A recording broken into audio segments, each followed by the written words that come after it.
sesuatu yang lestari itu adalah sebenarnya hak semua orang Iya, ya, iya. gitu, bukan hanya tertentu.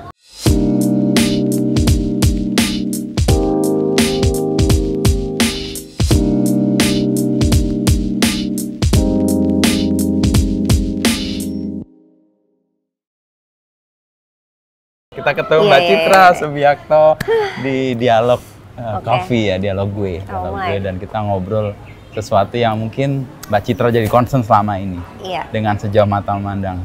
Kabar gimana Mbak? Sehat? Baik, sehat Mas Wisnu. Saya Baik, minjem bajunya nih, sehat. kayaknya keren banget. Iya. Saya biasa pakai kaos, lihat ini langsung, wow, gua akhirnya Iya, iya, memakai Ini baju motif ini. yang lagi dicari akhir-akhir ini. Gimana perjalanan Mbak Citra, lalu kemudian menemukan dan merawat dan kemudian menumbuhkan Sejauh Mata Memandang? Mungkin karena saya dari kecil, keluarga saya itu selalu ngajakinnya ke tempat-tempat yang berbudaya gitu ya. Misalnya ke museum, Masih. ke candi-candi gitu. Jarang banget tuh Mas, saya tuh diajakin ke Dufan. Cuman sekali, itu karena saya merengek-rengek. Terus Pengen banget gitu. iya, biasanya di candi itu semua abu-abu gitu kan, see. ya buat anak kecil kan kurang menarik attracting ya, gitu. kurang menarik ya. Terus udah gitu kayak aku pengen lihat ikan gini-gini, apa akuarium gitu, kayak ayah aku cuman ini, kamu mau lihat ikan? Ayo, kamu les nyelam, kita ke laut lihat langsung. Kayak aduh, sebagai anak kecil kan kurang ini ya gitu. Tapi ternyata secara tidak sadar Itu membentuk. jadi lebih cinta sama alam, lebih cinta sama Indonesia gitu. Asik. Malah saya teman-teman semua udah keluar negeri, saya nggak keluar negeri. Terus aku kayak, kenapa sih kita nggak ini, kamu harus melihat Indonesia. Jadi kita tuh selalu dibawanya ke pelosok-pelosok gitu, supaya nanti kalau kamu keluar, kamu nggak kaget, nggak norak gitu, bahwa misalnya kamu ngeliat, aduh nih pulaunya bagus banget, pulau kita juga sangat indah gitu. Jadi palingnya kamu udah punya bekal itu, jadi nanti kalau keluar udah nggak kaget gitu, dan tahu value-nya kita tuh sebenarnya seperti apa gitu. Nah karena dari situ kemudian melihat wastranya, makanannya, alamnya, semuanya, akhirnya pada saat besar saya kepingin, kita membicarakan wastra ya, kepingin pakai kain atau selendang atau baju yang rasa Indonesia, tapi yang kini. Jadi yang memadukan antara yang tradisi dengan yang... Jadi nggak mau juga kan dibilang yang, oh lo dandannya kayak nenek lo atau kayak ibu gitu ya kan. Jadi pengen dengan gaya sekarang, makanya akhirnya saya membuat Sejauh Mata Memandang, membuat motif-motif sendiri dan bercerita tentang alam, tentang makanannya gitu, tentang dongeng-dongengnya gitu, dan itu semuanya jadi sebuah kain, karena kan sebenarnya kain-kain kita dari dulu semua ada ceritanya kan. Asik. Gitu. Nah dari situ akhirnya berkembang sampai sekarang. Oke, ketika kecil kan dibentuk identitasnya setidaknya dengan keindonesiaan nih. Dalam perjalanan kemudian membangun Sejauh Mata Memandang, sejauh mana, nah sejauh lagi nih, sejauh mana identitas itu tercermin di Sejauh Mata Memandang? Namanya aja udah Sejauh Mata Memandang. Itu bahasa Indonesia yang panjang. Persis. Yang orang-orang selalu bilang, kenapa sih Brandnya namanya panjang banget. Aku bilang kayak banyak banget brand luar negeri yang susah dan panjang, yang kita susah nyebutnya, tapi mereka fine-fine aja. Ya, bertahan aja gitu. Jadi, dan Sejauh Mata Memandang menurut saya kata-kata yang sangat puitis juga, betul. Iya gitu, dan kayaknya sebenarnya itu udah jarang kan gitu, dan kata-kata itu sering sekali keluar kalau saya melihat hutan, melihat laut, melihat pemandangan. Saya selalu bilang kayak, Sejauh Mata Memandang, gila ini hijaunya bagus banget atau birunya bagus banget gitu. Jadi dari pemandangan-pemandangan itu semuanya akhirnya jadilah Sejauh Mata Memandang. Kemudian keindonesiaannya, pakaian yang kita bikin itu timeless. Kapanpun bisa dipakai. Inspirasinya banyak dari pakaian nasional, tapi dibuat dengan lebih nyaman.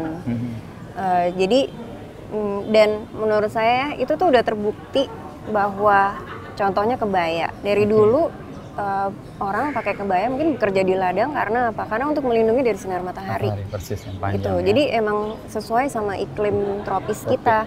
Apalagi sekarang makin panas, ya kan. Terus dan kita selalu memilih bahan-bahan yang nyaman, yang sesuai dengan iklim kita gitu. Terus udah gitu pakai kain sarung, pakai selendang gitu. Tapi dibuat dengan lebih yang sekarang gitu. Dan sebenarnya nih mungkin ini agak keluar dari pertanyaan. Waktu itu saya pergi ke India.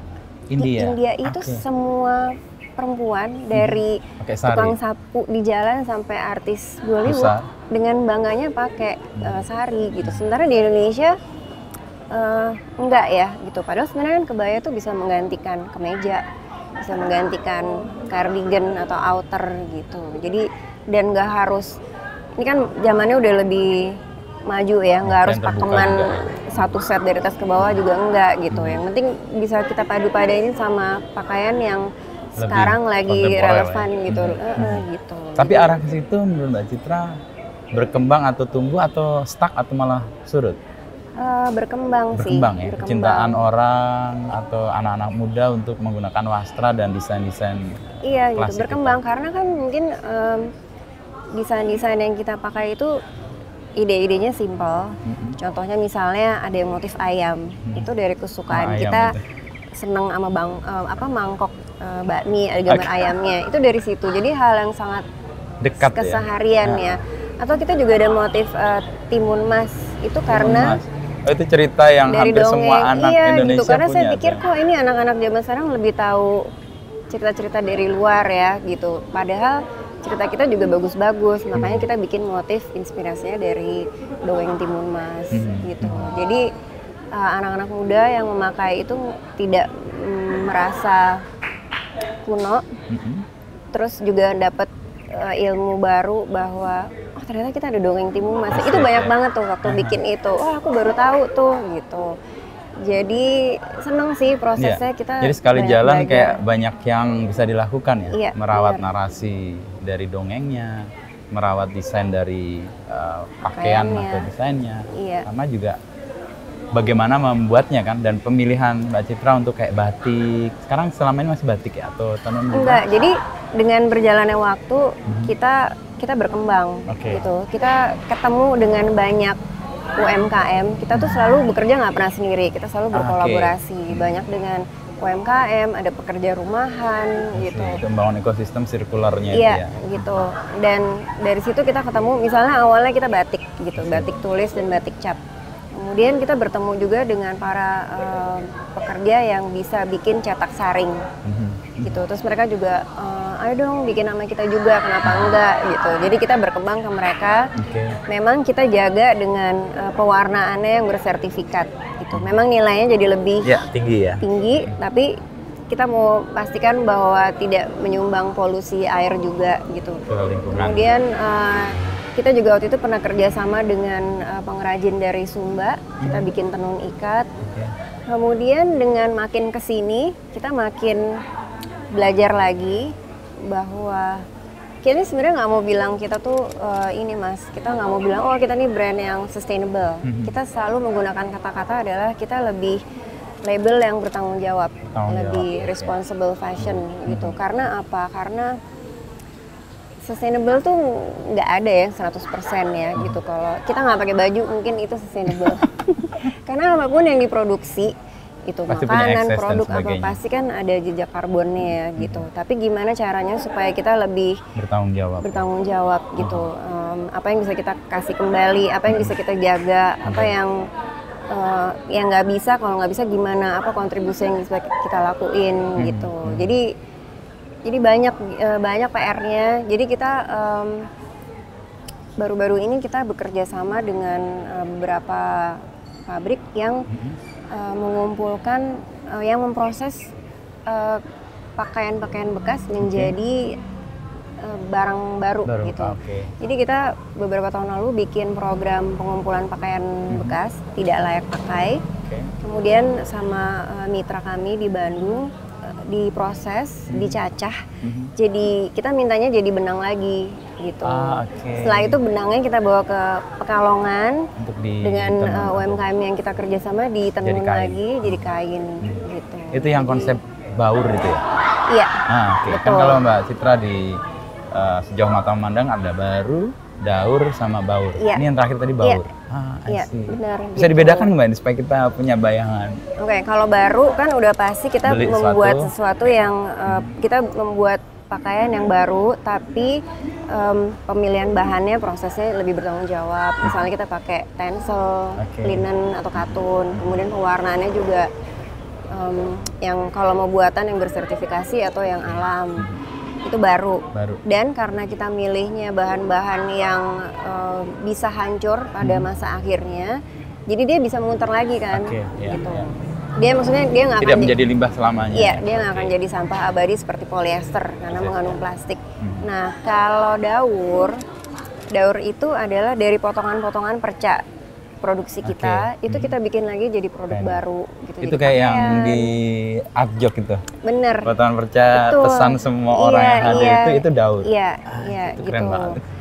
Itu daur. Jadi baju, jadi kain, jadi tas segala macam gitu. Nah, terakhir adalah baur. Baur itu dari program daur ulang, dicacah ulang, jadi benang baru, ditenun, baru jadi pakaian baru. Gitu. Responsible brand atau label kan ini jadi hal yang diperjuangkan. Tapi ada kritik sih sebenarnya yang muncul. Saya tadi barusan ngajar di UMN dan saya coba, menurut saya mahasiswa saya ada 36. Dari 36 itu saya tanya, ada yang tahu Sejauh Mata Memandang? Ada 3 orang dan semuanya perempuan. Dan saya amazed sekarang lihat, ternyata dikenal. Salah satunya menyebut, itu Mbak Citra kan? Ya, langsung dan kritik yang mereka, saya cuma tanya, apa pendapat kalian tentang brand keren? Tapi, nah ini tapinya. Apakah selalu produk yang responsibel atau yang sustain atau yang peduli dengan lingkungan selalu mahal ya? Atau gimana Mbak Citra Pak? Iya, sayangnya juga aku tuh juga cita-citanya kepengennya tuh produk kita bisa dipakai, bisa terjangkau sama semua orang, karena apa ya, sesuatu yang lestari itu adalah sebenarnya hak semua orang gitu, bukan hanya tertentu gitu.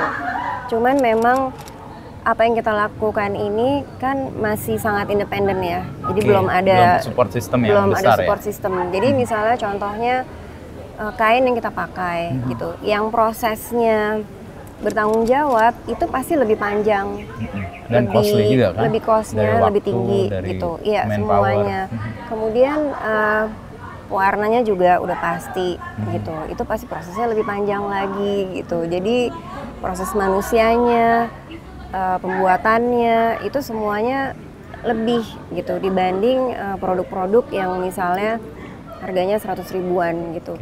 Justru kayak misalnya ada produk yang misalnya kaos gitu 100 ribu, memang harganya sangat terjangkau gitu, tapi ada harga mahal yang kita harus bayar tapi secara tidak langsung, makanya kita kurang berasa ya.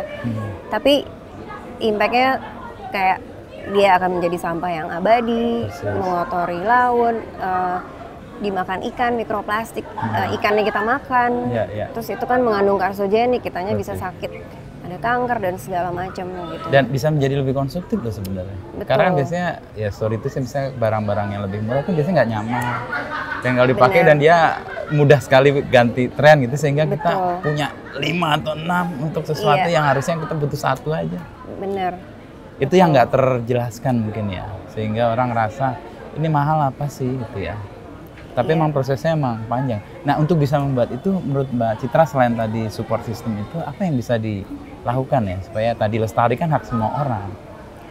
Sebenarnya paling penting adalah informasi yang bisa disampaikan oleh banyak pihak, oleh media, oleh label-label ini sendiri, atau oleh orang-orang yang memang sudah lebih melek akan hal ini gitu, bahwa konsumtif itu kan udah bagian dari kita ya manusia. Apalagi kalau lagi sedih, perempuan masih seneng dia pengen belanja gitu, tapi mungkin belanjanya lebih bertanggung jawab gitu. Ada beberapa hal yang mesti diingat, misalnya pilihlah produk yang bisa dipakainya panjang gitu, bisa lama, bukan cuma seminggu atau sebulan atau berapa gitu, bisa 10 tahun atau bahkan bisa dikasih sampai ke anak cucunya gitu.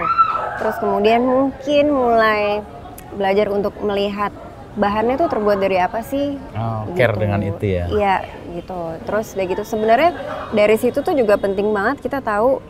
Selanjutnya nomor 3 adalah cara merawat. Itu cara merawat tuh penting banget. Kan biasanya label aku itu juga suka biasanya males sih baca, ya kan, cara mencuci panjang gitu. itu ya. Padahal tuh pengaruh banget. Itu justru bikin Ketahanannya pakaiannya ya. bisa lama lagi, bisa awet gitu. Kemudian jangan langsung dibuang kalau bolong, bisa dijahit, bisa ditambahin patch, bisa disulam, malah bisa ditempelin potongan-potongan kain motif lain gitu. Lebih Terus, baru lagi kan? Iya, punya nyawa baru lah. Bener, atau bisa mungkin dikasih ke temen atau bikin arisan tukeran baju gitu. Dan kalau saya senang pakai kaos, terus gitu kaosnya selalu saya jadiin bantal atau jadi kantong belanja, dipotong tangannya tinggal dijahit jadi kantong belanja gitu. Jadi kalau bisa masa pakai suatu produk itu lebih dipanjang. jauh ya, Pak. Tadi kan ada orang yang punya concern lalu dia bercerita atau memberikan penjelasan ya.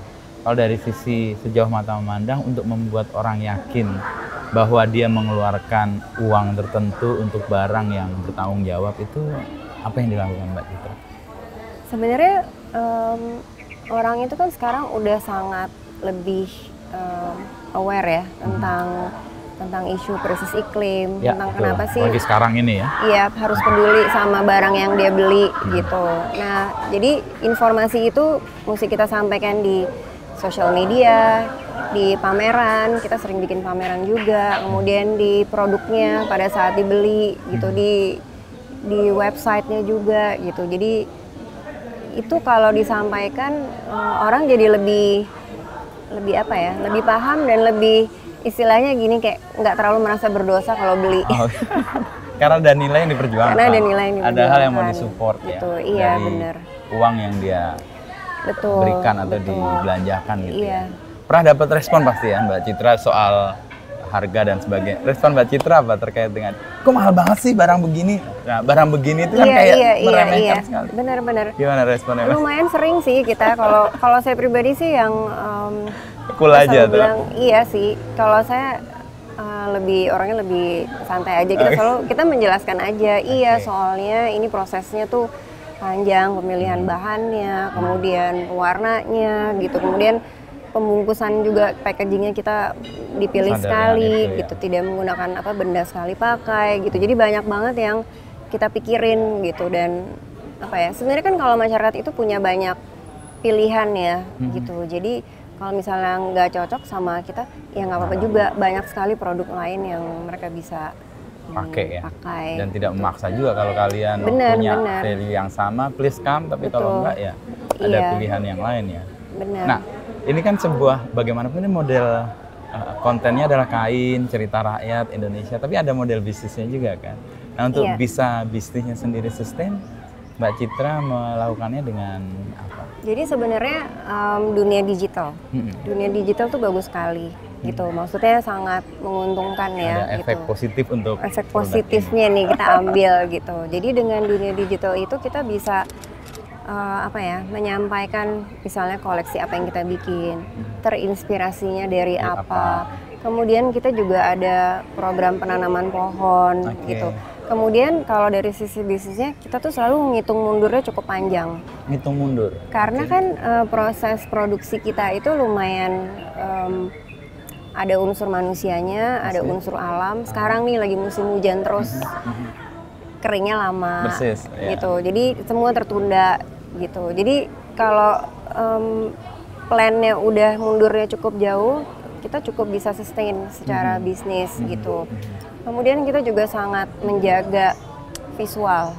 Saya seneng banget visual, saya seneng gambar yang bagus. Orangnya visual nih kayak. Iya, jadi kalau dapat laporan tulisan atau angka tuh kayak pusing gitu ya. Boleh nggak pakai foto-foto gitu. Jadi saya sangat visual. Jadi visualnya tuh kita sangat jaga. Dengan itu juga orang juga lebih tertarik. Kemudian kita juga dalam berkolaborasi kita juga sangat memilih. Mempertimbangkan ya. Iya, gitu. Kita sangat mempertimbangkan misalnya apakah perusahaan ini mau juga ikutan untuk mendukung program yang kita kerjakan gitu. Misalnya kita ada program penanaman pohon. Setiap pembelian produk kita menanam pohon di Taman Nasional Leuser.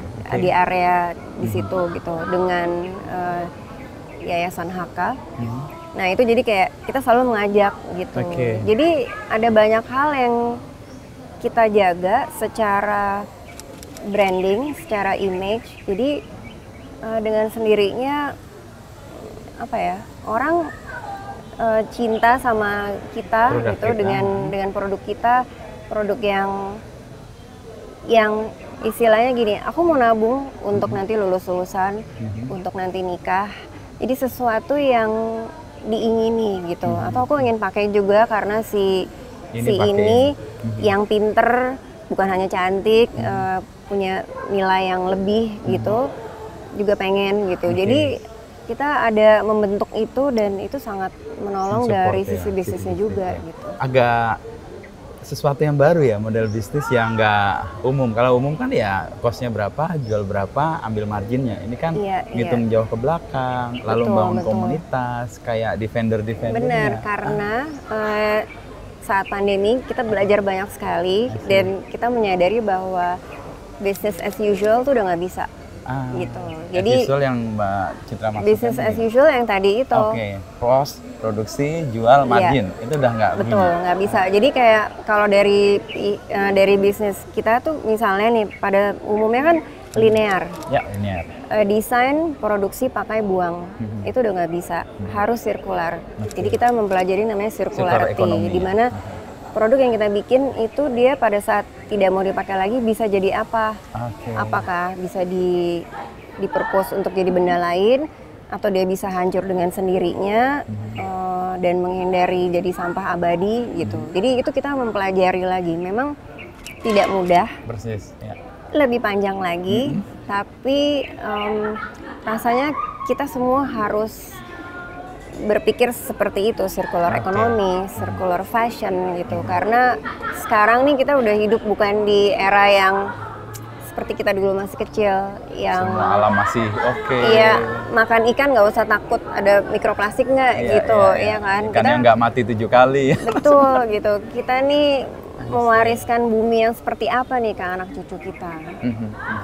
Dan upaya untuk membangun itu kan kayak community kan jadinya kan, atau istilahnya apa, pejuang-pejuang yang punya visi yang sama.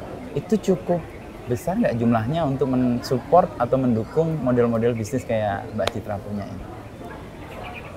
Sebenarnya banyak kok. Itu kan kayak niche market sebenarnya. Iya, kita niche market, cuman kita tuh memang beruntung sekali kita didukung sama banyak sekali pihak.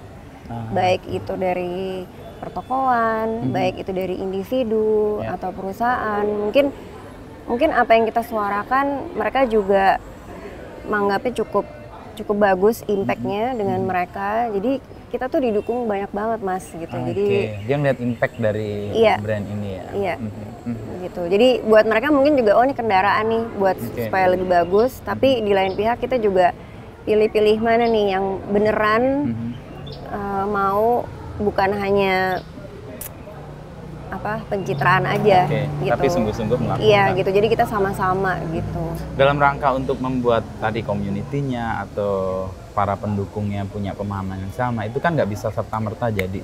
Ada fase di mana Mbak Citra kayak jadi susah banget sih memahami ini, dan kayak kemudian kayaknya jalan ini keliru deh, atau justru sebaliknya gimana? Jadi 2019 tuh saya baca berita yang tentang ikan paus isinya plastik semua.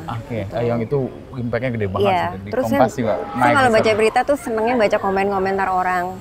Pengen lihat ya. Iya, pengen tahu efeknya tuh apa gitu. Dan di situ banyak sekali orang yang tidak menyadari bahwa sampah plastik itu tidak bisa hancur gitu. Dan kita semua ya gitu. Memproduksi itu.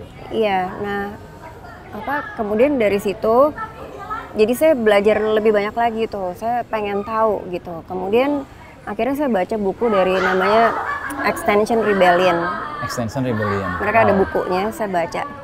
Terus saya di situ ditulis, kalau kita udah tahu tentang isu ini, kita harus membagikan awareness-nya ke yang lain. Mau teman kita cuma 3.000, harus mau cuma ke orang rumah atau ke tetangga gitu. Sebarkan. Jadi setiap kali saya merasa aduh capek ya, kayaknya kita nggak ada efeknya deh gini-gini gitu, tapi aku selalu inget itu gitu. Extinction Rebellion Iya itu. gitu, kayak enggak, kita harus terus menyuarakan. Mungkin apa yang kita lakukan nggak ada efeknya buat Hari bumi, ini.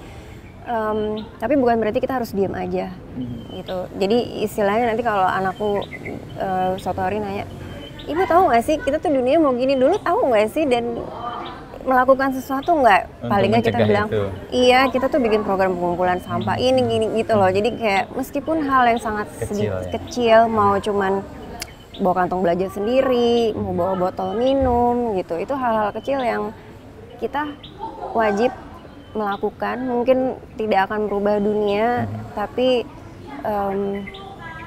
bukan berarti kita hanya diam aja. Do something untuk sesuatu yang lebih baik gitu ya.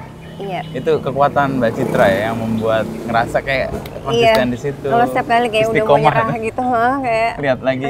Iya ya nggak bisa nih, kita harus, karena kan isu ini belum terlalu umum ya sebenarnya. Jadi orang udah tahu, tapi karena kita negara ketiga, ekonomi masih nomor satu problem yang paling besar. Jadi mungkin orang juga nggak inget ya ke arah situ. Jadi kita penting banget untuk ngingetin hal ini gitu. Pas saya bikin pertama kali pameran 2019 tentang laut kita, membicarakan tentang sampah, benda-benda sekali pakai yang masuk ke laut gitu. Itu kita kerjasama dengan banyak pihak, dengan IDDKP, kemudian Tiza Marifa, terus kemudian dengan Pandu Laut, dengan Divers Clean Action. Saya belajar banyak sama mereka dari Ekoton ID yang di Surabaya gitu. Itu sejak itu saya merasa kita nggak boleh berhenti di sini. Dan itu semua orang pada bilang, kita kan label baju, kita ngapain nih ngomongin sampah, nggak ada hubungannya. Ini yang mau saya tanya berikutnya sebenarnya. Iya bener, semuanya tuh kayak di kantor kayak gitu ya, apaan sih nih gitu kan. Dia bilang nggak bisa, ini isu yang aku lagi baru baca buku tuh, jadi kayak wah semangat gitu. Nggak bisa nih, isu yang harus kita suarakan. Memang kita sosial medianya, mungkin orang-orang yang follow kita mungkin follownya label fashion, mereka mungkin nggak follow topik-topik yang membicarakan hal ini gitu. Jadi kita justru harus pakai platform kita untuk membicarakan ini. Jadi kita bikin pameran yang namanya Laut Kita. Kita bikin motif judulnya Laut Kita. Motifnya kayak ombak laut, pasir gitu-gitu. Kemudian tapi pamerannya sangat mengagetkan. Jadi nggak ngomongin keindahannya, nggak ngomongin baju. Pamerannya itu kita nulis fakta-fakta, ada berapa plastik yang keluar setiap harinya, tulisan ngomongin sampah. Terus kita juga bekerja sama dengan Ekoton, dikirimin sampah import. Saya juga baru tahu dari situ bahwa kita mengimpor, dikirim kita waktu itu pameran di Jakarta. Terus kita bikin satu ruangan yang kalau laut tahun 2050 itu seperti apa? Lebih banyak, iya, lebih banyak ikan, plastik daripada ikan gitu. Terus itu orang semua kayak ada yang nangis, ada yang anak kecil khususnya pada tanya, mau papa jadi nanti laut kita seperti ini nanti gitu. Jadi kayak menyadarkan orang-orang tentang apa yang akan terjadi di depan ya, gitu. Dengan data yang kita miliki sekarang. Benar. Itu kan dari brand pakaian atau fashion tiba-tiba mengurusi sesuatu yang mungkin jauh dari pakaian itu. Betul Mas, kita dibilang dari tukang kain, kayaknya dibilang jadi tukang sampah. Karena kalau orang ada ngeposting ketemu sampah di laut atau ketemu sampah di mana, kita di-tag juga. Jadi kita tukang sampah. Itu keuntungan atau kerugian? Keuntungan, berarti apa yang kita sampaikan pesannya sampai. Iya, pesannya sampai. Dan mungkin banyak sekali yang senang juga, banyak sekali yang kayak aku tuh ngerti soal khususnya pakaian ya, bahwa pakaian itu juga salah satu penyumbang polusi, dan bahwa beberapa bahan yang mengandung polyester itu ada plastiknya, itu banyak sekali yang kita baru tahu gitu. Dan meskipun mungkin dia belum bisa untuk beli yang bukan polyester, tapi paling nggak dia mulai punya kesadaran. Iya, dan mungkin masa pakainya dipanjangin lagi, nggak cepet-cepet dibuang, seperti itu sih. Extinction Rebellion tadi itu juga yang membuat Mbak Citra punya kekuatan terus ya. Benar. Kalau kita punya keprihatinan gitu ya, kan pengennya emang keprihatinan itu menjadi keprihatinan bersama. Nah menurut Mbak Citra di Indonesia keprihatinan ini meluas cukup masif atau ya meluas tapi kok gitu-gitu aja, atau pengalaman selama ini gimana? Sebenarnya kalau yang muda-muda, kaum muda sih saya cukup angkat topi ya. Mereka sangat paham, mungkin karena ada dunia digital juga ya. Jadi dengan sosial media mereka sangat lebih pinter dibandingin yang udah lebih tua kita. Ya. Iya, generasi kita. Gitu. Jadi generasi kayak iya, jadi senang sekali gitu. Justru yang muda-muda yang harapan generasi mendatang, iya itu betul gitu. Mungkin mereka juga bingung ya mesti apa, tapi mereka udah tinggi kok concernnya tentang hal ini. Dan yang penting kan nomor satu dia punya kesadaran ya gitu.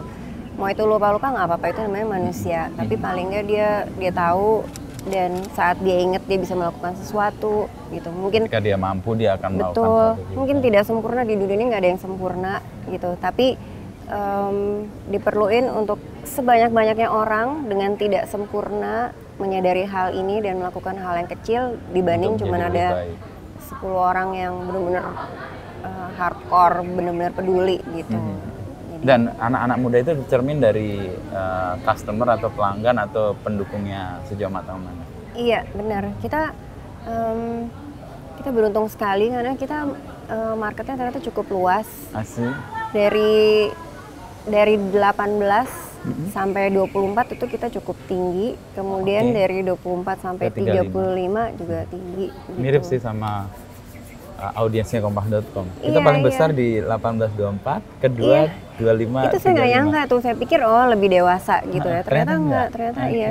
Ternyata yang muda lebih melek digital juga ya. Itu yang memberikan harapan sih ya. Setidaknya kesadaran ini dibangun dari mereka yang masih belia ya. Benar. Sehingga kalau itu mereka mau melakukan tindakan atau membuat keputusan ketika dia punya daya beli itu lebih bertanggung jawab tadi sebetulnya. Iya, betul. Tadi soal Mbak Citra menyebut lebih visual, itu saya baru connect.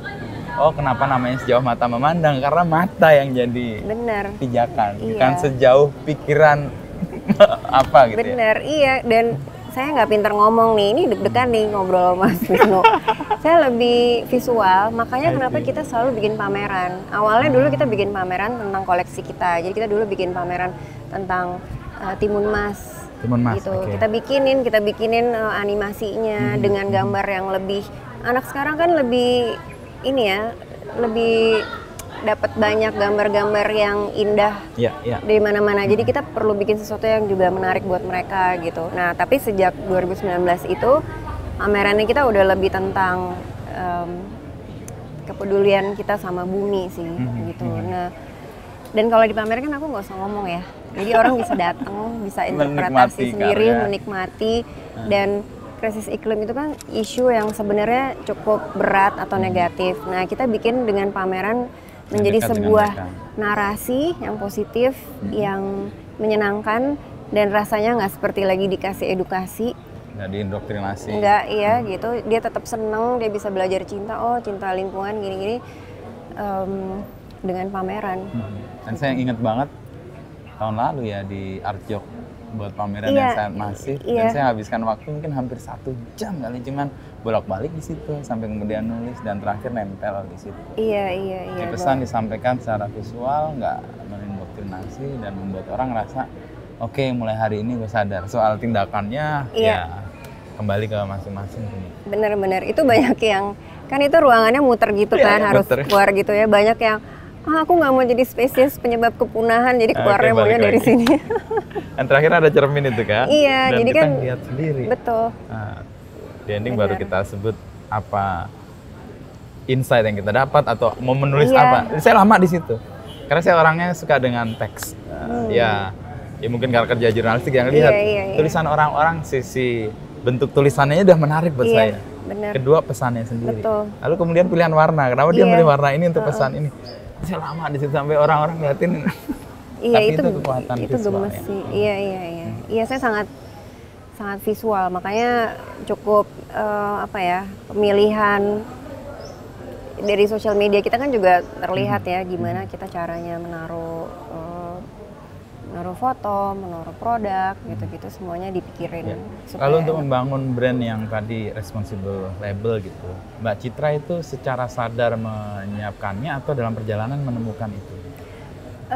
Dalam perjalanan menemukan itu. Iya, tadinya gitu. Emang belum sebagai. Tadinya nggak aware juga, karena kan tapi kan karena kita awalnya menggunakan batik, gitu. Itu kan sesuatu yang dalam prosesnya, dalam pemilihan bahannya, ya, udah dari awal udah cukup baik. Kita tidak menggunakan polyester, gitu. Terus segitu pewarnaannya juga udah dipikirin, gitu. Jadi secara tidak sengaja kita lumayan udah cukup ada di situ gitu. Tinggal kedepannya kita ngebetulin ya gitu. Jadi kedepannya kita belajar, oh ternyata misalnya ada beberapa UMKM yang kita kerjasama belum bisa dapat warna yang bersertifikat. Gimana caranya sistem pengairannya kita support yang memang ada sistem pengairan IPAL. Jadi dia menyaring semua racun biologis dan kimia supaya nanti kalau Mas masuk air udah nggak mencemari lagi. Iya gitu. Jadi akhirnya kita belajar banyak.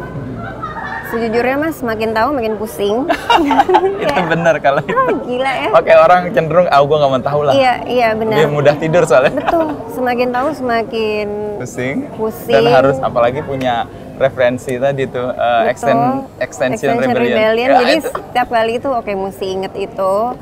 Terus tapi memang nggak bisa sih, emang harus kita melakukan yang seperti ini. Ya tadi balik lagi business as usual tuh nggak bisa gitu. Lagi, kita harus lebih sirkular, kita harus lebih responsible gitu, dan kita juga menjalankan slow fashion istilahnya. Jadi memperhatikan semuanya, dari manusianya yang mengerjakan, dari kainnya, dan masih banyak lagi.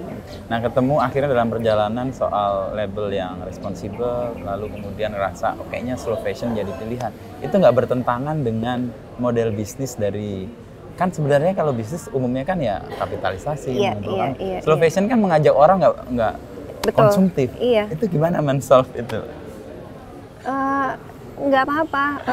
Itu menurut aku penting sekali dan bisa. Jadi kita malah, saya selalu bilang ya kalau diajak ngobicara gitu, aku selalu bilang pokoknya kalau beli baju nggak usah banyak-banyak, punya beberapa aja, kemudian itu bisa dipakai di segala acara gitu. Tapi mungkin karena apa ya, customer kita nyebutnya sahabat sejauh gitu. Mereka tuh sangat mendukung kita, sangat cinta sama kita, mereka banyak kasih masukan, mereka sangat mendukung gitu. Jadi kita bersyukur sekali sih dengan hal itu gitu. Jadi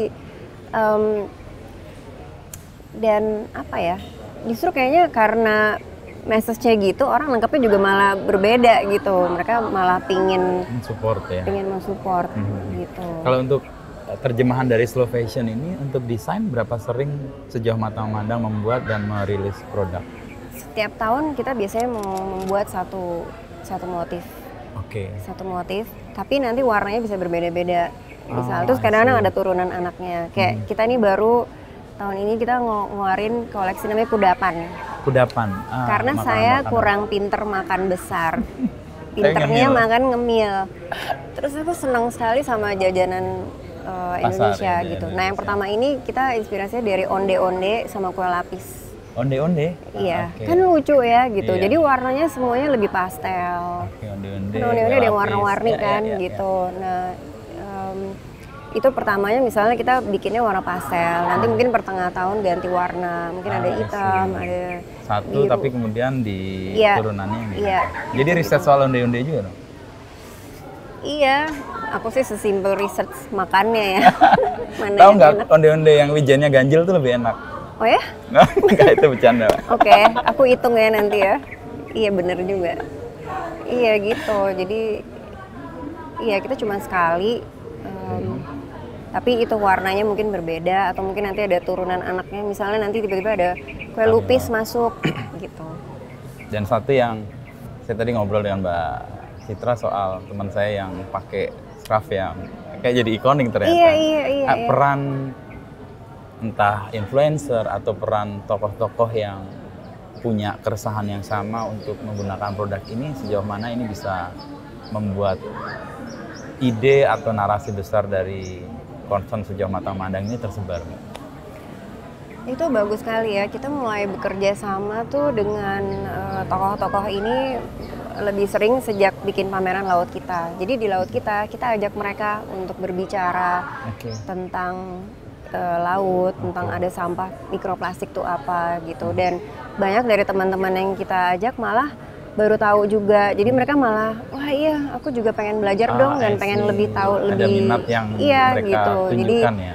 bener gitu. Jadi dan kita bekerja sama memang dengan tokoh-tokoh yang menurut kita memang punya concern yang sama, memang peduli, memang senang dengan narasi yang positif, kemudian apa ya, punya visi-visi yang baik gitu, karena kita senangnya gitu, oke kita ngomongin hal-hal yang positif aja. Dunia ini udah penuh dengan negatif, kita nggak usah ikutan menambahkan. Justru kita bikin isu yang negatif ini jadi sesuatu yang positif.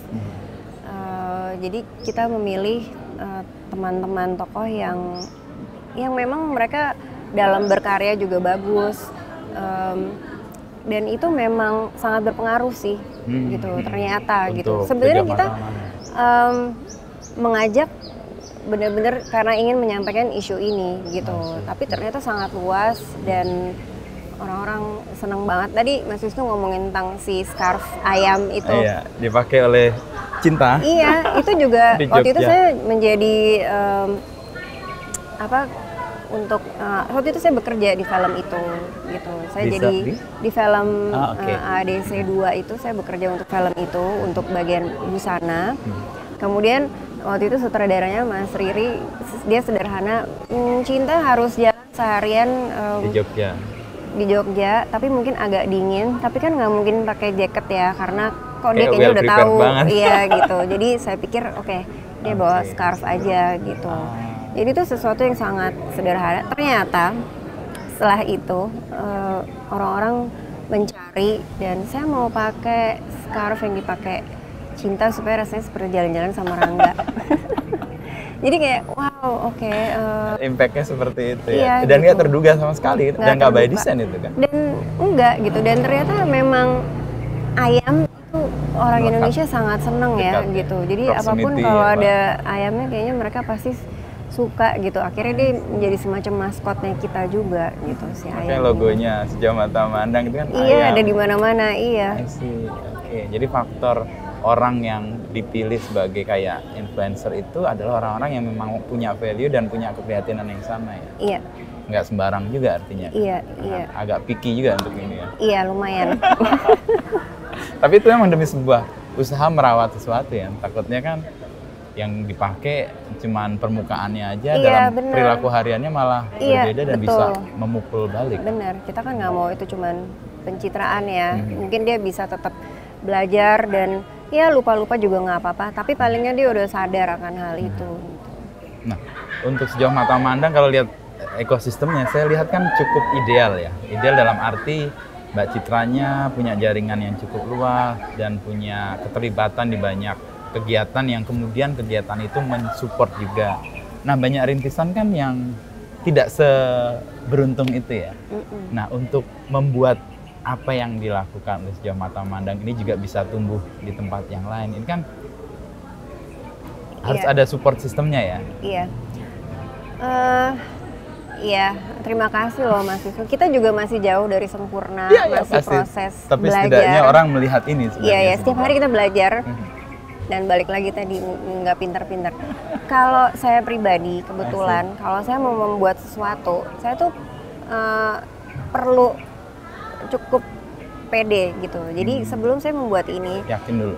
Ya, saya mesti punya pegangan, udah punya ilmu sedikit lah gitu. Jadi sebelum saya membuat ini, saya bekerja dulu selama 6 tahun di sebuah perusahaan retail untuk mempelajari customer itu seperti apa, administrasi itu seperti apa. Bikin baju mungkin semua orang bisa tapi kan ngejalanin bisnisnya ya gitu. Jadi administrasi kayak apa, terus kayak bikin planning tuh kayak gimana gitu, packaging itu seperti apa, terus ya di toko itu seperti apa, visualnya seperti apa, VM segala macam gitu. Karena saya Terus kemudian kan saya juga sebelum itu udah belajar sebagai, saya bekerja sebagai fashion stylist, costume designer gitu. Jadi itu kan sebenarnya ada benang merah yang panjang dipelajarinya panjang nggak gitu. ujuk-ujuk jadi begini. Iya gitu. Jadi kayak orang-orang kayak kenapa sih nggak bikinnya dari dulu gitu?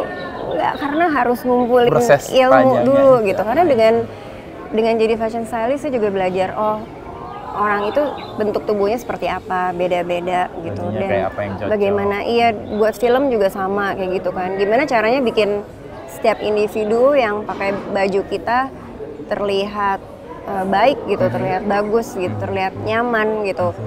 Saya ini bukan pengikut beauty is pain. Apa itu? Saya harus beauty is pain tuh maksudnya meskipun menderita mesti. Oh, dia harus melakukan itu tapi demi sebuah penampilan. gitu saya enggak, saya harus nyaman. Oh, beauty is pain. Oke, saya nangkap. Saya harus nyaman, nggak perlu tahan-tahan perut. Pokoknya baju yang dipakai tuh harus nyaman gitu. Itu nomor satu. Jadi saya belajar banyak sekali gitu setelah rasanya cukup punya beberapa pengetahuan dalam perjalanan bikin. Kemudian ketemu ya. Gitu. Ada satu concern sebenarnya untuk membangun sebuah support system ya. Tahun 2018 itu saya pergi ke Inggris, ke London, belajar soal entrepreneurship, social entrepreneurship. Ada satu yang menurut saya bagus tapi emang nggak mudah. Jadi mereka ada komunitas sama kayak ya sebut misalnya Sejauh Mata Memandang atau brand A, brand C yang lain yang punya concern yang sama. Mereka terkumpul, terhubung dan saling support dengan cara mereka ada label by social. Jadi mereka misalnya ada kebutuhan baju atau kebutuhan pangan atau kebutuhan bacaan. Jadi semua brand yang memberi label dia sosial, dia jadi tempat pertama untuk community atau apa sebutnya sahabat atau pendukung dari sebuah brand itu memilih itu, dan itu ternyata berdampak juga. Nah kalau di Indonesia itu kira-kira bisa mewujud nggak Mbak? Atau jangan-jangan Mbak Citra udah melakukan itu, saya aja nggak tahu ya. Enggak, jadi bisa banget gitu. Saya tuh dari dulu kepingin banget seperti itu. Jadi kita misalnya mengkurasi brand-brand atau label-label yang bagus, terus kita dukung. Iya, kita melakukannya pelan-pelan. Kita pelan-pelan. Jadi misalnya contohnya kita setiap tahun tuh kita ada kolaborasi dengan misalnya mereka bisa bikin tas yang baik, cuman kita kasih desainnya sendiri gitu. Jadi dengan itu orang juga tahu brand ini apa dan mereka juga bisa langsung gitu. Nah kalau kita bikin spesial gitu, jadi itu penting banget sih. Maksudnya kayak ini kan isu yang kita ngomongin responsible ya, bukan isu yang bisa dilakukan sendiri. Harus bersama-sama. Rame-rame belum tentu berhasil. Bener gitu, bergandengan dari lintas pekerjaan ya, dari media, dari individu, dari tokoh-tokoh yang mempunyai pikiran yang sama gitu. Jadi ini tuh harus dilakukan bersama-sama gitu, dan pelan-pelan mudah-mudahan bisa jadi lebih baik lagi. Pelan-pelannya itu kalau Mbak Citra menyebut ukurannya apa ya? Kadang-kadang kan kita nggak sabaran tuh ya. Iya. Wah ini kok nggak jalan. Enggak, bisa kok. Bisa ya. Justru kalau kita kan sekarang hidup di dunia yang semuanya serba tergesa-gesa. Fast fashion, fast food gitu. Jadi justru slow living, slow food, slow fashion itu kan banyak ya sekarang. Dan itu sebenarnya dari dulu kita Indonesia udah keseharian melakukan gitu. Tapi karena kita mau lebih cepat, nggak sabaran, jadi maunya itu agak terlupakan kan. Tapi kalau kita kembali ke daerah-daerah itu kita belajar lagi. Iya, jadi makanya saya senang sekali kerjasama dengan UMKM itu, karena kayak diingetin untuk belajar sabar lagi gitu kan. Kayak duduk, aduh gimana kering-kering. Iya Mbak, soalnya masih hujan, tunggu ya gitu. Oke, atau orangnya lagi mau ngopi dulu atau apa. Iya gitu. Jadi kayak jadi kita diingetin sih. Saya tuh belajar banyak sekali sih. Makanya Mbak Citra juga nariknya agak panjang ke belakang supaya menjadi sebuah produk yang enggak juga kan pasti ada komitmen dengan pihak lain juga kan. Betul. Kalau waktunya sudah dipegang dan itu nggak dipenuhi kan ada kekecewaan atau kegagalan di produk itu. Iya betul. Yang penting tuh perencanaan yang baik, kemudian research. Kalau sesuatu, menurut saya pribadi, kalau kita melakukan sesuatu dengan research yang panjang, itu hasilnya akan lebih impactful dan akan lebih panjang, lebih dalam dibandingkan sesuatu yang reaktif gitu ya. Iya, yang terlalu cepat itu hanya permukaan. kemudian apa ya, menghargai proses ya. Menghargai proses, dan kalau melakukan kesalahan itu nggak apa-apa, justru dari kesalahan kita bisa belajar ya. Habiskan stok salahmu kata orang-orang. Iya, puas-puasin salah. Justru masih muda, berbuatlah kesalahan sebanyak-banyaknya supaya bisa belajar dari situ. Dan tidak ada yang cara yang ini yang paling benar, cara ini yang salah, nggak ada. Semuanya asal tujuannya untuk bumi yang lebih baik itu baik. Nah, untuk kan sekarang jadi isu yang sangat serius di dunia ya, SDGs ya. Bagaimana kelestarian, sustainability itu bahkan sampai diturunkan menjadi 17 pilar tuh, banyak banget. Iya. Dan ada juga concern dari banyak pihak negara juga sebenarnya melakukan upaya untuk mencapai target itu terwujud di 2030. Nah, Mbak Citra sendiri melihat apa yang di industri ini ya, di pakaian, sampai Mbak Citra kan mendeklar bahwa ini slow fashion, circular economy. Sebenarnya apa yang Mbak Citra cemaskan terkait dengan fast fashion atau ekonomi yang eksploitatif itu? Sebenarnya yang hal paling sederhana yang saya cemaskan adalah bumi apa yang mau kita wariskan kepada anak dan cucu kita. Sebenarnya itu sih. Kemudian kan ada itu Mas, ada world clock. World clock itu dia 2050 udah berhenti kan. Maksudnya kalau kita tidak melakukan apapun, setelah 2050 dunia akan turun gitu. Jadi kemarin di kantor kita lagi mau bikin, kita bekerja sama dengan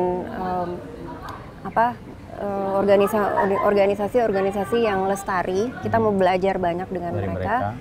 Kemudian mereka tanya, jadi sejauh ini rencana jangka panjangnya tuh sampai kapan? Memang saya ngikutin world clock aja sampai 2050.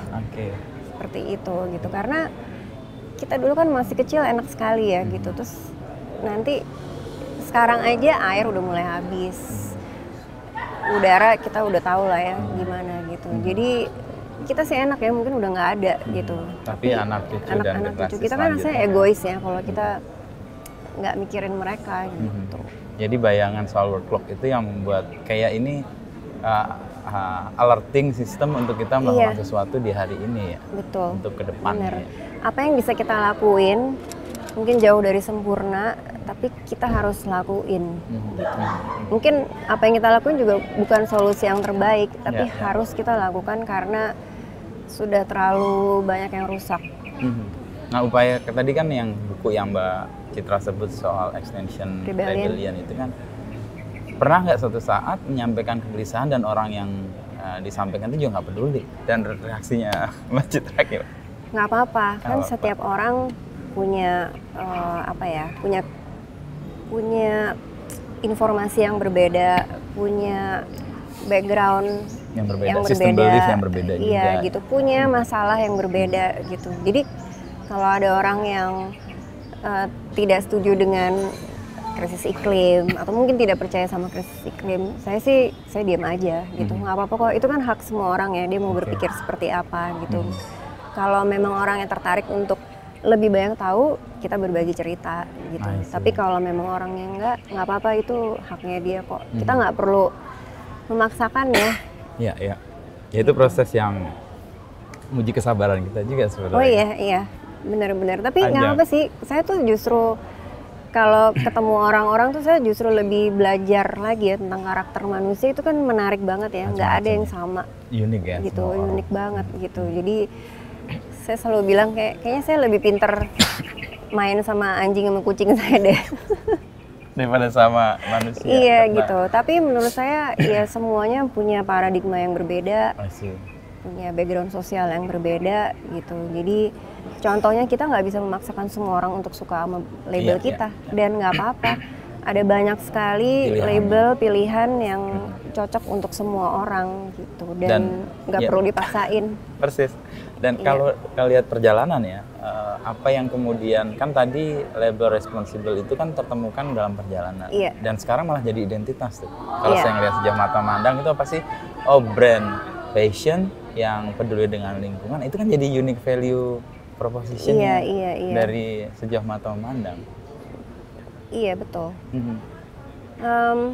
Perjalanannya panjang dan menarik. Contohnya tadi kan kita cerita kita ada program menanam pohon di Leuser. Di Leuser tadi. Itu Mas gara-gara saya nonton dokumenter Before the Flood yang dibuat oleh Leonardo DiCaprio. Leonardo DiCaprio salah satu. Kemudian saya di situ melihat ada seorang perempuan di Aceh berambut hijau, dan dia adalah pimpinan komunitas HK Sumatera yang mengurusi tentang Taman Nasional di Leuser. Kemudian Leonardo udah ketemu dia, sementara saya orang Indonesia nggak tahu dia, gitu. Saya merasa kayak ditampar. Iya, saya kayak ditampar, kayak gila, masa saya nggak tahu dia, sementara orang dari luar tahu dia, gitu. Jadi abis itu saya cari tahu, saya hubungi dia, mau kenalan, pengen belajar, pengen banyak tahu apa sih yang bisa kita lakukan. Padahal kita nih jauh nih, kita kan tinggalnya di kota, nggak ada hubungannya sama hutan. Orang-orang juga suka nanya, kenapa sih kayak sekarang kita lagi ada pameran, kenapa sih, atau di Art Jog, kenapa ngomongin hutan gitu? Karena contohnya air minum yang kita minum sehari-hari di botol-botol itu, galonan, itu kan semua dari hutan. Jadi itu sangat dekat ya dengan kehidupan kita sehari-hari, tapi kita nggak tahu, maksudnya kita nggak ngeh ya akan hal itu gitu. Jadi dari Farwiza saya belajar banyak sekali, kemudian kita sama-sama bikin program menanam pohon. Jadi setiap pembelian produk sejauh menanam pohon di situ, dan saya diajak ke Leuser. Itu pengalaman yang indah sekali mata sih. Juga, iya, itu kayak kuping kita cuma mendengar burung yang kayaknya rebutan mau ngomong gitu, terus suara alam, terus itu ketemu orang hutan, meditatif banget itu, ketemu ular apa segala macam. Aku yang kayak mereka tanya, kamu nggak takut ketemu ular? Nggak apa-apa, mendingan dimakan ular matinya daripada ditabrak mobil mungkin di kota. Maksudnya kayak saya seneng banget ada di situ gitu. Jadi saya sangat berterima kasih dengan Farwiza, dengan tokoh-tokoh yang membuka mata kita lebih banyak, gitu. Dan mereka berbuat dan berjuang lebih keras di lapangan daripada dan kayak nampar kita ya selama ini. Benar gitu. Aja. Jadi kita yang di kota, apa sih yang bisa kita lakukan? Apa yang bisa kita hal-hal kecil yang bisa kita lakuin untuk mendukung mereka gitu. Kalau baik ke sejauh mata mandang, kalau tadi kita melihat Leonardo DiCaprio dan isu lingkungan yang membuat mata orang terbuka dengan isu-isu yang sejauh ini tidak jadi kepedulian, tapi ternyata dekat dengan kita. Nah, kalau di sejauh mata mandang, siapa tokoh-tokoh seperti Leonardo DiCaprio yang menggotong value atau nilai-nilai sejauh mata mandang sehingga orang ngeh, oh slow fashion, oh circular economy, oh labor responsible. Boleh disebut nama kalau banyak, kita bisa bayang. Dan dari lintas profesi yang berbeda ya. Pertama kita dengan Tiza Mafira, dia ketua dari Ikatan Diet Kantong Plastik Indonesia. Pada saat pameran kita pertama, kita belajar dari dia. Kita bikin acara rampok plastik di Car Free Day, terus kemudian plastik itu kita pakai untuk pameran gitu. Dan kemudian ada Switenia Puspa, dia Diverse Clean Action. Saya kenal itu, masih muda. Kita juga pakai plastik-plastiknya dia yang dikumpulin dari laut untuk di pameran. Di Berau atau di mana dia? Iya. Kemudian juga dari Kakak Sleng, dia dari Pandu Laut gitu. Justru dia konsisten untuk kemana-mana bawa. Benar, justru saya dikenalkan dengan Tiza dan Tenia dari Kakak. Kemudian banyak lagi kalau dari profesi yang berbeda ada Tulus. Tulus dia kita sama-sama, dia setelah kita beritahu informasi tentang ini semua, dia baru ngeh dan dia memutuskan untuk mengulang pakaiannya setiap kali konser, setiap kali muncul gitu. Jadi fansnya dia juga tahu bahwa mengulang pakaian tuh tidak apa gitu. Dan jadi dia bajunya mengulang-ulang terus, ada pakaian sejauh juga gitu. Terus kemudian Dian Sastrowardoyo. Dian Sastro yang sangat terkenal itu dengan scarf-nya. Bener gitu, dia juga waktu itu ikutan di acara rampok plastik yang kita bikin di Car Free Day. Sama Dian tadi itu ya? Iya gitu, dia jadi dari awal udah mendukung kita sih gitu. Kemudian di pameran-pameran kita juga, kemudian kita juga bikin program sama dia untuk bertemu dengan orang-orang yang sudah melakukan gerakan-gerakan slow living ini, misalnya bertemu dengan Agradaya atau dengan Murakabi itu ya? Iya, Murakabi gitu-gitu banyak gitu. Jadi kita bekerja sama salah satunya dengan mereka gitu. Jadi beragam dan masih orang, banyak lagi ya. Dan itu menjadi kayak tadi extension rebellionnya jadi Iya, benar. lewat mereka kan mereka lebih followernya gede atau pengaruhnya setidaknya lebih besar ya. Betul, itu lebih luas juga lagi, ya, benar. untuk meluaskan. Gitu. Dan mereka kan juga orang-orang yang sangat humble, sangat sederhana, juga pintar gitu. Jadi bekerja sama dengan mereka sangat effortless gitu. Rasanya nggak susah, cuman ngobrol sedikit, oke, sudah aku paham ngerti, dan iya gitu. menjadi kayak ambasador lah ya, atau orang yang menyuarakan tadi kegelisahan dari Sejauh Mata Memandang. Balik ke pertanyaan awal tadi Mbak, soal masa kecil, kan udah. Nah sekarang kan jalannya seperti ini, atau Sejauh Mata Memandang dilihat seperti ini. Ada faktor atau pengaruh dulu dilarang atau tidak dilarang, dijebloskan ke kegiatan-kegiatan di Indonesia, ke pasar-pasar, dan belum keluar negeri, dengan apa yang sekarang Mbak Citra geluti, relasi atau korelasinya di mana? Relasinya sih sangat tinggi ya. Saya tambahin, misalnya dulu saya harus belajar nari tarian Indonesia, belajar tari apa dulu? Bali, Jawa? Bali, Jawa, harus belajar gamelan gitu, semuanya gitu. Jadi pegang apa dulu? Iya, semuanya. Oke. Kemudian susah banget itu padahal. Banget, iya dulu sih sebel, sampai sebel. Cinta. Saya cinta banget dengan tari. Tapi kemudian waktu SMA saya diberhentikan, nggak boleh lagi karena menyita waktu atau? Enggak, karena katanya kamu mesti masuk IPA. Oke. Karena kalau kamu jadi seniman kamu nggak punya duit. Gitu. Jadi iya kan harus jadi di era kita kayaknya harus jadi dokter, insinyur atau ekonom gitulah gitu. Jadi tapi saya menurut gitu. Tapi akhirnya balik lagi. Karena itu panggilan. Balik lagi, iya gitu. Karena ya rumah saya juga isinya semuanya barang antik gitu. Jadi udah jadi keseharian, bangun tidur buka mata udah seperti itu gitu. Jadi kecintaan dan korelasinya sangat tinggi ya gitu. Dan dari kecil juga saya sering dibawa ke lingkungan orang tua saya yang visi dan cara berpikirnya cukup sangat maju gitu. Jadi dulu saya sama ibu saya setiap seminggu 2 kali selalu diajak ke rumah kakaknya. Kakaknya adalah istrinya Bung Hatta, Bu Rahmi. Terus jadi ibu saya sama kakaknya ngobrol gosipan berdua. Terus saya dijeblosin suruh masuk di ruang kerjanya Bung Hatta berdua dengan beliau gitu. Buku banyak. Dengan buku, jadi dipilihin bukunya yang ringan-ringan sih, yang dipilihin ada komik-komik kadang-kadang, terus dikasih kertas, disuruh gambar gitu. Tapi beliau, aku waktu itu masih kecil ya, kurang mengerti gitu, tapi beliau orangnya sangat sabar, sangat baik, tidak pernah memaksakan sesuatu. Misalnya waktu itu bulan puasa, beliau puasa, saya kan masih kecil tetap makan aja gitu. Dia nggak apa, dia malah yang ayo kamu makan gini-gini gitu. Terus kemudian juga melihat teman-temannya yang datang dengan ayah saya juga gitu. Jadi pembicaraannya cukup serius dan berat, dan saya ngintip-ngintip mendengar gitu, mendengar terus kayak ada hal-hal yang mungkin orang banyak yang nggak tahu, tapi itu saya jadi tahu. Menarik banget gitu. Jadi iya, menarik sekali sih. Dan itu kayaknya tercermin juga dengan karakter yang kemudian hadir di Mbak Citra dan karakter di Sejauh Mata Memandang. Tadi sabar, tidak memaksakan. Udah kalau nggak cocok dengan value ini, ada pilihan yang lain kan, bisa diambil gitu. Kalau sama ya oke.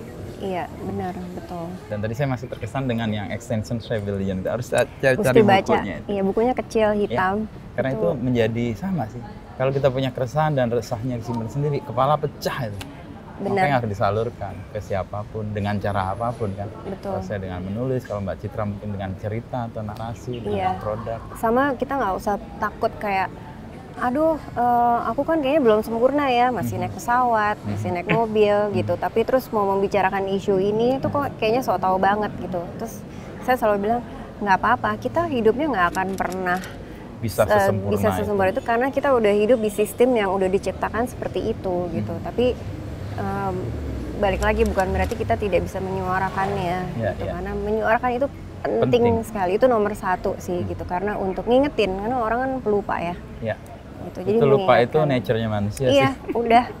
Aku juga pelupa. Saya lupa juga nih, sudah sejam lebih nih Mbak. Aduh iya, aduh kelamaan. Tapi ya seru sih, saya menemukan beberapa hal yang tadinya saya ingin gali dan terkonfirmasi. Misalnya, tidak by design bahwa Sejauh Mata Memandang digarap sebagai label yang responsibel, yang sustain. Tapi dalam perjalanan, dan perjalanan itu ternyata membentuk kan.